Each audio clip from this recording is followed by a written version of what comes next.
안녕하세요. 카모마일원 김동원 원장입니다.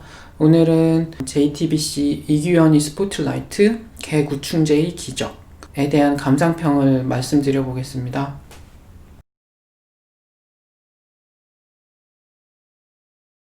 먼저 기본적인 사실관계 확인부터 하면 좋습니다. 펜벤다졸 약을 반대하는 측도 옹호하는 측도 모두 반박할 수 없는 사실이 하나 있습니다. 그거는 이 열풍의 근원지가 되었던 조 티펜스란 분이 소세포암 말기 사기에서 완치가 되었다는 거죠. 왜 반박하기 어렵냐면 그거는 MD 앤더슨이라는 암센터의 기록이 있기 때문입니다. 그럼 이 센터에 대한 배경 설명을 드리겠습니다. 네, 이것은 미국 내 암치료 병원이 순위를 매겨놓은 사이트입니다. 1위가 MD 앤더슨이었고 3위가 메이오 클리닉, 그리고 4위가 존스 홉킨스였습니다.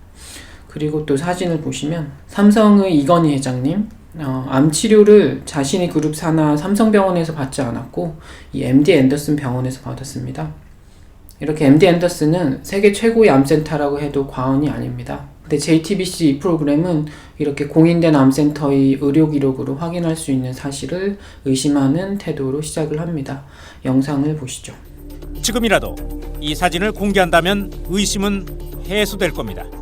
환자가 원하면 쉽게 얻을 수 있는 영상과 기록을 왜 공개하지 않는다고 할까요?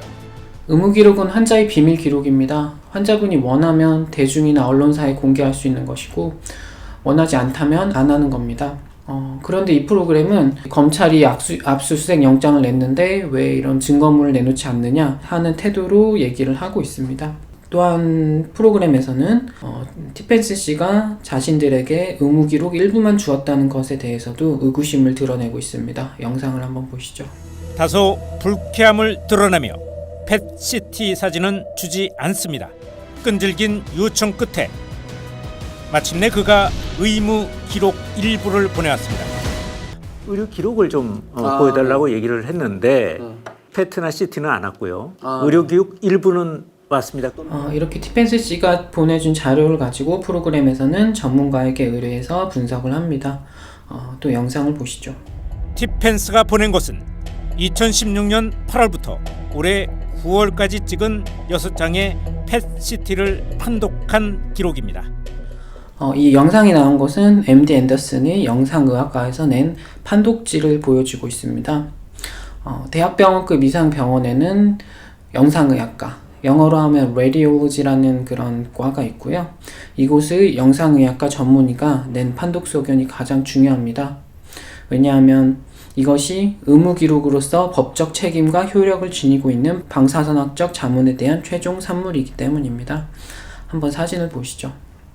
우리나라 법원에서 영상의학과 판독 소견을 기준으로 해서 그걸 다루었던 임상의사가 과실을 저질렀는지 아닌지에 대한 판결을 내리고 있습니다.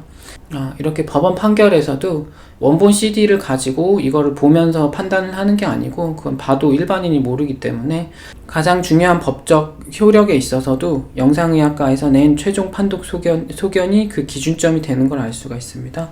결론을 내면 티펜스 씨는 자신이 펫CT 원본을 보내준 것보다 더 법적으로 믿을 만한 자료를 보내준 겁니다. 그 성의를 보여준 거죠. 그리고 그 자료는 원격 전이가 되었던 암 전체가 완전 관해되었다고 명시를 하고 있습니다. 이 스포트라이트 프로그램이 티펜스 씨에 대해서 왜 가혹한 검증이 잣대를 대는지 잘 이해가 가지 않았고요. 이분은 외국인이고 그리고 노인이고 암으로 죽다 살아난 분입니다. 그리고 지금 그분이 펜벤다졸을 팔면서 자기 이익을 취하는 분도 아니고요. 왜 이분을 범죄자나 사기꾼 다루듯이 하는지 이해가 가지 않았습니다. 네, 신약 K가 등장을 합니다. 약자로 K라고 했지만 프로그램의 영상 속에도 약병에 이 신약 K 성분명이 한글로 써 있습니다. 검색을 하면 쉽게 그 이름을 알 수가 있는데요. 상품명은 키트루다, 성분명은 펜블롤리주맵입니다. 사진을 보시죠. 서울대학교 병원 암센터 사이트에 설명이 나와 있습니다. 네, 이 약의 키워드는 두 개입니다. 첫 번째는 면역. 사람이 면역세포를 이용해서 암세포를 죽이게 됩니다. 두 번째는 표적. 특정 면역세포를 표적으로 찾아서 그 세포만 활성화시켜서 암이 아닌 다른 세포를 죽이는 것을 최소화합니다. 이 프로그램에서는 조티펜스 씨 완치 원인을 오직 이 신약에서 찾고 있습니다. 그런데 이 키트루다도 임상 시험 중인 약입니다. 임상 3상이고요. 아예 사람 대상 임상 시험이 없는 펜벤다졸이나 펜벤다졸과 유사한 화학 구조를 가진 사람용 약 메벤다졸, 이거는 임상 2상까지 갔습니다. 이보다는 당연히 키트루다가 더 치료 가능성이 높은 것은 사실입니다. 하지만 여기서도 하나 짚고 넘어갈 게 있습니다. 전 세계에서 방문자 수 기준으로 해당 분야 1위인 의약품 정보 사이트 drugs.com입니다. 키트루다에 대한 정보가 잘 정리가 되어 있고 가장 중요한 임상시험 데이터들도 공개가 되어 있습니다. 조티펜스 씨가 가지고 있던 소세포 폐암, 스몰 셀 렁 캔서 환자에게 키트루다를 썼을 때 완치가 된 경우가 얼마나 있는지 알아볼 수가 있는 거죠. 83명의 소세포 폐암 환자분이 참여를 했고요. 모두 이전에 다른 항암제 치료를 받은 적이 있습니다. 하지만 암이 진행 상태이고 그래서 키트루다를 처음 써봤을 때 효과를 정리했습니다. 임상시험 결과가 정리된 표인데요. 여기에서 빨간 동그라미를 보시면 완전 관해 Complete Response Rate는 2%였습니다. JTBC 스포트라이트는 키트루다가 세계 최고, 최신의 항암제라고 표현을 했습니다. 하지만 슬프게도 그런 항암제도 현재까지 임상시험 데이터에서 10%가 넘는 완전 관해율을 보여주지 못했습니다.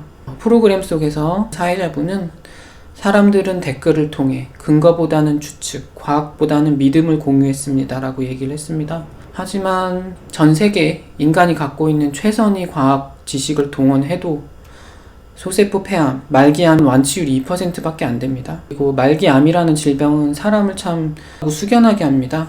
하지만 이 프로그램은 이 질병에 대해서 과학이라는 도구를 가지고 좀 기고만장한 태도를 보이고 있습니다. 이 프로그램의 태도는 힘들게 투쟁하는 사람들에 대한 동감의 감정이 없어 보입니다. 이상으로 카모마일의원 김동원 원장이었습니다. 경청해 주셔서 감사합니다.